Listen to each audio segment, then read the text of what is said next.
Well, you hear that music, man, you get all fired up. Now, I know, folks, you're hoping to see the handsome and youthful face of Ned Michaels, but Ned is traveling, so you're stuck with me and JC. But today on Breaking Even, we're talking about what everybody's talking about. Chris Rock and Will Smith. What's going on there? Coach has some thoughts. We're going to talk about the Final Four. And, oh, by the way, is Tiger Woods playing the Masters? I don't know, but his plane just landed there. We'll talk about it all on Breaking Even.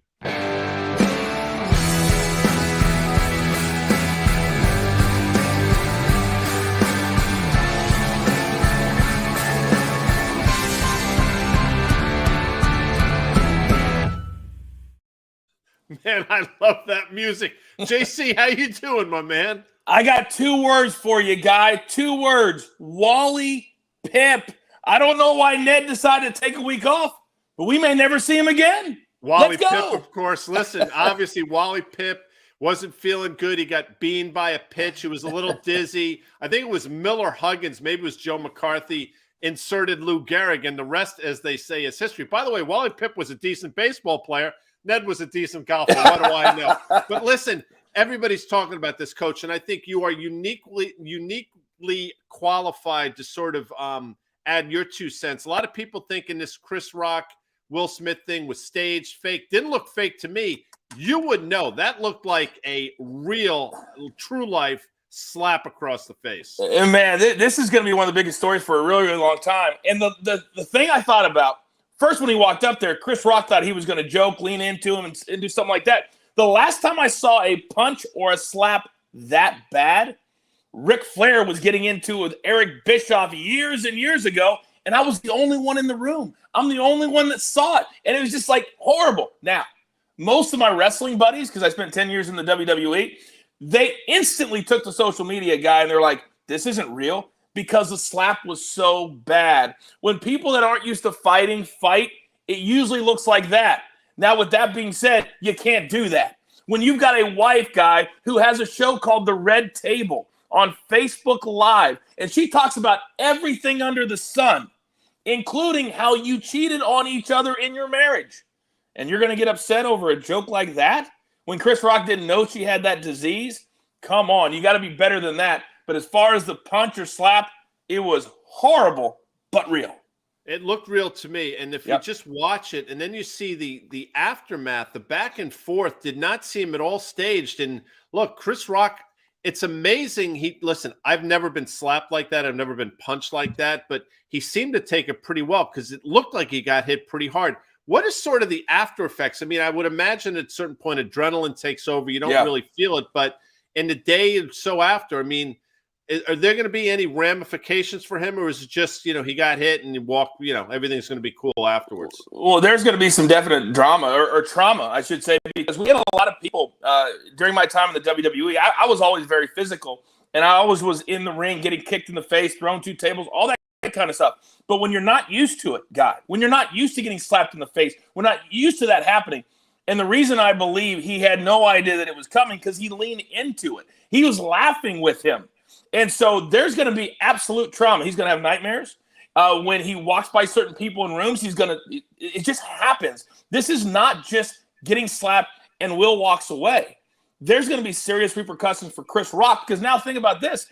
In all of his comedy moving forward, he's going to have to think about what he says. And he shouldn't have to do that. He really shouldn't. So it's way more than just a slap in the face. I think it's probably true for Will Smith as well. I mean, I'm sure in retrospect, he probably, listen, I'm not an apologist for anybody, but I'm sure he's thinking about this. He probably feels absolutely awful. So, I don't want to be too hyperbolic here, but this is a life-changing event, I would think, for both these guys. And this will live on long after we have passed. I mean, this will live, as they say, on celluloid forever. And, it's an unfortunate situation. Again, I'm with you. I don't think it was staged at all. I think it was absolutely real. And if you listen to the voices, the emotion, that he was not particularly pleased with everything, Will Smith. But again, we'll see in the weeks and months to come what transpires from this. But it was an interesting night for sure, and people are still talking about it, which is why, again, I mentioned you're uniquely qualified to talk about this. You've seen it before.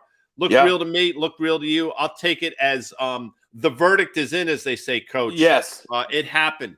The verdict is also in terms of what's going on with the Masters. Now, as we sit here, I'm seeing Tiger Woods' plane landed at Augusta. And listen, that's the story in the golf world right now, not necessarily the Valero Open, but the fact that Tiger's plane is landing somewhere in the region of Augusta, Georgia. What are your thoughts there? Think about this for a second. The fact that Scotty Scheffler won the World Golf Match Play on Sunday, his third win in 2 months. He didn't trend at all on social media, but yet a golfer in a plane flying from Jupiter to Augusta has been trending all day. That shows how much Tiger Woods still has the entire sports world on lock in the palm of his hand. Now, here's what I believe to be true, because I had a text exchange with Joe LaCava today. He is obviously Tiger Woods' caddy. Now, he didn't give anything away. He didn't tell me where he was. He didn't tell me any of that. But the fact that he is moving, the fact that he's out there, the fact that the plane is going to Georgia, here's what I believe is going to happen. He's going to go out and practice today. He's been reported to be walking a lot down at his home course in Florida. He never does that. He always rides in a cart. So that tells me he's going to try. And, Guy, can you imagine how big the story was 9 years ago when he won the Masters, 7 years ago? Think about this would be bigger than that. Huge. Because he almost died. He almost had to get his leg amputated. And now 14 months later, you're going to be walking and playing in the Masters. It would be the biggest story maybe in the history of golf as far as comebacks are concerned. So if he can go, now he's not going to win because he's not even going to have a tune-up. But if he can go, I think it'd be one of the coolest things ever. I agree, and I want to talk about the Valero Open in a second because you're obviously well-versed in that as well. But let's talk, what does it mean for a CBS, and would they change their programming if Tiger were to announce, like, I'm playing? You know, typically this gets broadcast, obviously, Saturday, Sunday on network TV. Yeah. I'm sure there are places to watch it Thursday, Friday. But do you think CBS, the brain trust right now, is saying, listen, if we even have an inkling that he's coming, we have to broadcast live on both Thursday and Friday, and whatever programming's out there now, we're going to have to sort of reevaluate. Yeah, that's not going to happen. I'll tell you why. Full disclosure for everybody watching that doesn't know, I work for CBS Sports, and I also work for the PGA Tour. So this falls into CBS because the Tour has nothing to do with this. Here's the reason why none of what you said is going to happen. They have prided themselves for years and years and years on having very specific windows of broadcasting on Saturday and Sunday, to the point where fans have been screaming, give me more, give me more. That's why they don't give them more. And what they do is they sell the advertising so they can be commercial free, basically, for those 3 hours. But here's where you can capitalize. On Thursday and Friday, you're going to have different streams all day long, featured groups, featured holes. You can watch the 13th, the 15th. You can watch Justin Thomas in a group, John Rahm in a group. Thursday and Fridays on ESPN in the afternoon. And then so you're going to have 4 days of coverage, but they're never going to extend the window because there's just so much. I worked the Masters for 3 years, Guy, and they pride themselves so much on being different and doing it their way. And so if Tiger comes back, they're going to say, listen, we'll fit him in. Now, where they can do it is add a 30-minute special before on CBS on Tiger and his career, stuff like that.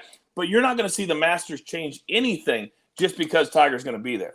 So as a past winner, he qualifies to be there. So if he wanted to play, am I correct in saying that? If he wants in, he's effectively in. You're allowed to play if you're a Masters winner until it's deemed you can't be competitive anymore. That's why you see guys that are 60, 62, 63, Sandy Lyle, the Bernhard Longers, those guys, they still play. They're not competitive, but they still play. And eventually the Masters very quietly will go to those guys and say, listen, I think your time is done. But they can play for a lifetime until they're done. Tiger doesn't want to embarrass himself, obviously. So what do you think he needs to see from himself if we were to go out there in a couple practice rounds? Just being able to walk the course? Or, I mean, what are your thoughts? Because something's going on here, clearly. You mentioned it. I think, obviously, everybody's talking about it. What do you think he needs to see from his game and from his physical self? I'll never forget before the first Masters that I worked, and I believe it was 2015, I was playing golf with Joe LaCava. He's been a friend of mine for years. And I remember him telling me, he says, Coach, you're going to be really, really surprised with what you see when you get to Augusta, because TV does it no justice. And what he meant by that is this. It is so hilly. It is so big. He said, listen, in today's game, you're never going to see an out-of-shape, overweight golfer win the Masters because it's just too hard of a walk. And if you look at it historically, maybe in round one, you'll have a player like that, but not over the course of 4 days. So what Tiger needs to do is walk today and then get up tomorrow and see how his leg feels. If it's not too sore, if he says, yeah, I think I can go out there and maybe go out and play again tomorrow and just see what 2 days does. Because if he's too sore, there's no way that in a week he's going to be able to get his leg in shape to the point that he can walk this incredibly hilly course over the course of 4 days. But best believe there is not a tournament. There's not an event. There's nothing, Guy, that means more to Tiger Woods than the Masters. And he's going to do everything in his power, in my opinion, to make that happen. I agree. I mean, that's obviously going to be a storyline going forward. It's probably going to take a lot of some of the news flow away from some of the other things that are going on, specifically one of the tune-ups, and that comes in the form of this Valero Open, which you can wax poetic about. Yeah, it's pretty cool because there's 21 players. It's always funny to me when I meet certain players and you see what their mindsets are and how they like to go about their business. There are a lot of players that love playing the week before a major. There are some players like Tiger who never play the week before a major, and they like to get into the Masters on Saturday or Sunday and really move into the house and get ready. But this is a really, really good field. Right at the top, Rory McIlroy is playing this week. Jordan Spieth is playing this week. Hideki Matsuyama, the defending Masters champion, is playing this week in Texas. This is a really big tournament. It's also, Guy, the last chance for a player who's not already eligible for the Masters to get in with a victory. You got to be in the top 50 in the world after last week, or you can win this week. So there's one spot still available for the Masters. And I think this week it's going to be big game hunting. We've been seeing lately Scotty Scheffler. He's won 3 times. Big names are playing really, really well. So I don't foresee a no-name winning this week, but I have Adam Hadwin, who people are like, really, Coach? Yes. 2 top 5s in the last 2 weeks. Valspar, the Players' Championship. He's in great form, so I like Adam Hadwin for a winning ticket, plus 3,500. And then Charlie Hoffman. For some reason, Charlie Hoffman, it's not sexy, he's not popular, but he always plays well at this event. I like him for a top 20 at plus 200. Those are really the only 2 things I'm playing this week because my focus and my money is going into the Final Four. So I'm not going to tie too much up in the Valero Texas Open. I'm with you on that one, and we'll obviously preview the Masters when we get closer. I'm sure you have a lot of thoughts on that. And listen, I mean, that is the Super Bowl for a lot. I mean, effectively, it's the Super Bowl, I would imagine, for golfers. I mean, that is, as they say, the granddaddy of them all. But the granddaddy of them all in NCAA 2A comes in the form of, listen, I think the Final Four is actually those 2 games to me. That's just, they're fantastic. It's going to be interesting to see. UNC, you know this. I think a lot of folks don't realize this, and I didn't realize it until recently. North Carolina has never played Duke in the tournament, and now on Coach K's last year, UNC is playing Duke in the Final Four, and I think Duke, I want to say Duke is laying 4. Maybe it's moved since I last looked, but what are your thoughts on that game? I will tell you flat out. I saw Carolina play middle of season. I didn't think they were going to make the tournament, and here they are in the Final Four. They were winning a game away from playing in the finals. What are your thoughts on that game, Coach? I've had a lot of people tweet me and ask, how is it possible that in all of time that they've never met in the tournament? Well, it's pretty easy because when you put teams from the same conference into the tournament, usually you put them on opposite sides of the bracket because you don't want to see a third meeting in the tournament because that takes away from the storylines. But you can't tell me, Guy, that the basketball gods are not shining down on all of us, that in Coach K's last season, after he wins his 100th tournament game, think about that, 100 wins in the tournament, and he has to get by his biggest rival for potentially a chance at a 6th national championship in his last season. You can't make this stuff up. But it all ends on Saturday night. Wow. Unless I'm the sucker that keeps – now, I rode Duke all the way to here. But let's remember what happened on March 5th. North Carolina went into Cameron Indoor on Coach K's last home game and they blew them out of the building. And if you watch the first 4 games in this tournament, North Carolina arguably has been the best team in the entire field. In the entire field. So I think North Carolina, you're going to give me 4? I'll take the 4 and take them over Duke. I also like a money line play of Kansas, who's also laying 4, and North Carolina on the money line, where they have to win the game. That pays out plus 131, which I love that number as well. So I think KU wins. I think North Carolina wins. And how about this? The 2 schools that Roy Williams coached at the season after he retires could potentially play in the national championship game. You can't make these storylines up. Yeah, it's another great storyline. Listen, and I'll ask you this question. Obviously, I watched that Duke Carolina game. It was on a Saturday night. Yeah. Carolina blew them out. I mean, he had all the old Dukies there. I think he had 100 of his ex-players were in the stands. He was not happy. You could see it in his face. Does that work to Duke's benefit, or does that work to Carolina's benefit? I could say, you know what? Duke's got a lot to prove. They got embarrassed at home. Does that work? Whose benefit do you think that works? So obviously you think it's Carolina, but I would push back and say, you know what? Maybe it gives Duke a little extra in the tank, as they say. And I would agree with you. Look at what they've done throughout the first 4 games of this tournament. I do not believe, Guy, that if they would have won that game and celebrated and been feeling good about themselves, that just 4 days later they would have been able to go out and do what they did. But because they got smacked in the mouth, because they looked awful, Coach K could go back and say, boys, this is the true run. The national championship is how I really want to go out. So we got to refocus. So I think that loss I think it helps North Carolina more. And here's why. Because they know what they can do against this team. It's a neutral site. It's going to be in a big place. I contend that the Final Four, this will never happen, but I contend it should go to an arena because you'd have a better game. It's hard to shoot in a dome. It's hard to shoot in a dome. So I think because of that, I think it's going to be a lower scoring game. The over is 151. I would play the under because it's just going to be hard to shoot in that space. I would like the under too. You know, it's interesting you say that because obviously Duke plays in a really small arena to their advantage, but then you go into these cavernous places. It's a whole different game. If you've played basketball, you know, shooting in a place like the Carrier Dome, which I was able to do actually as a kid, it has a much different feel than shooting in some of these smaller gymnasiums that these teams play at. So I think that's a great point by you. I think you take the under. Real quick, the Villanova game is really interesting to me. Now, I watched that game the other day. Villanova played really well, but when I can't think of his name, you know it better than I do, but when he went down and he turned around, I immediately said, that's an Achilles. And why do I say that? Because I was playing hoop with a buddy of mine. He was by himself.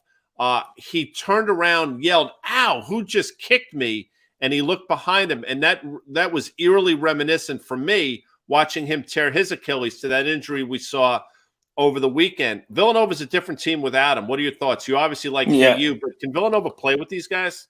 Yeah, they could have. They still can play with them. But we're talking about a significant – I think the spread would have been closer to 2 if he would have been in the game. That's how big of a loss I believe he is. And it's not like he's a 25-point-a-game scorer. It's just when you're in the Villanova system, they have a great system and everybody fills a role, right? And when somebody comes out of that role, it's like an assembly line. Then it's just messed up. So I think for KU, this is a huge advantage.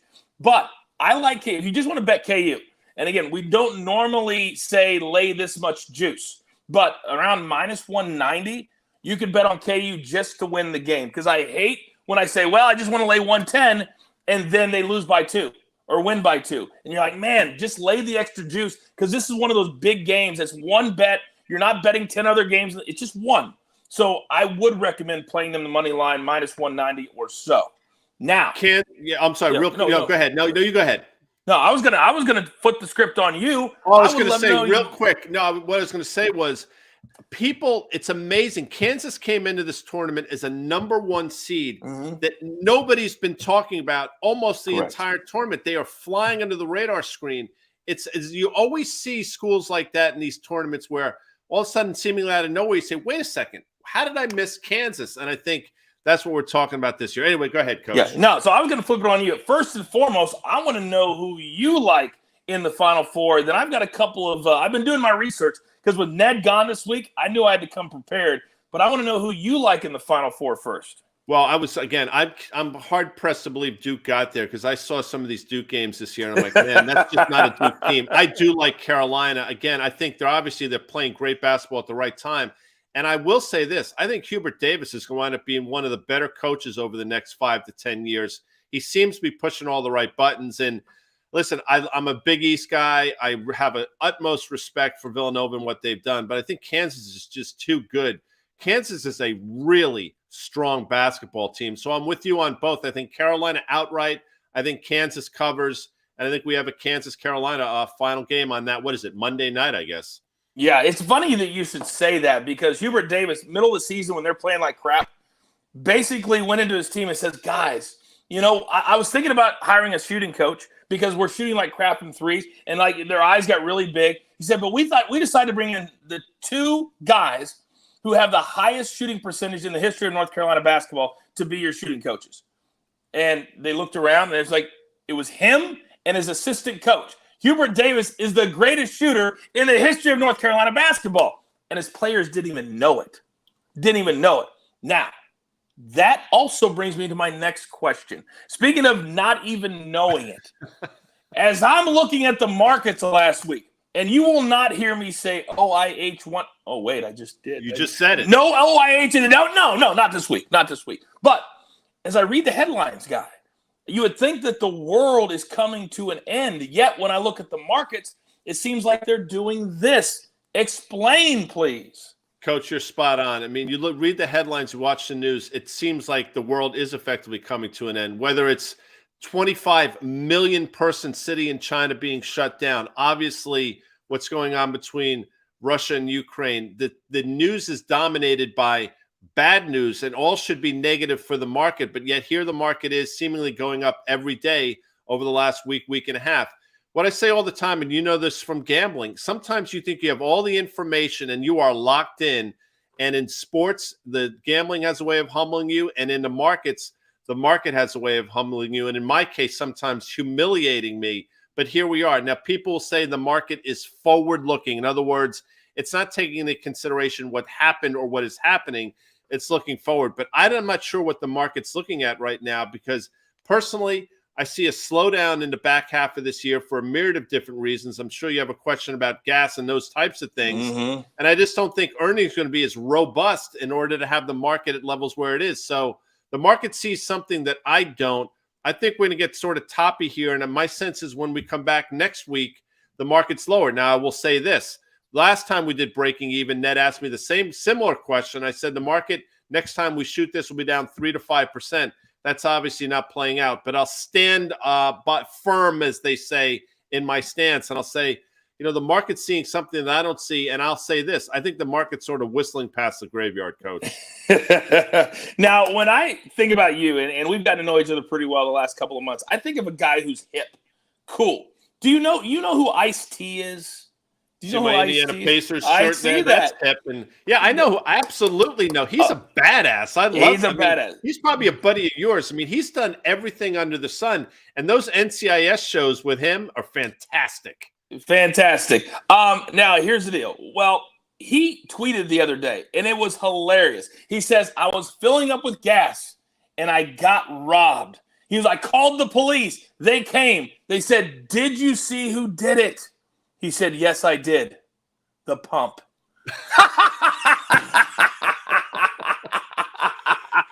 Think about this, Coach. It's amazing. I've never seen this in my life. I saw it last year in Washington, D.C., but now you're seeing it across the country where the amount of dollars and cents goes to triple digits. I mean, you've never seen before filling up your tank and it being over $100 to do that, no matter how big your tank is.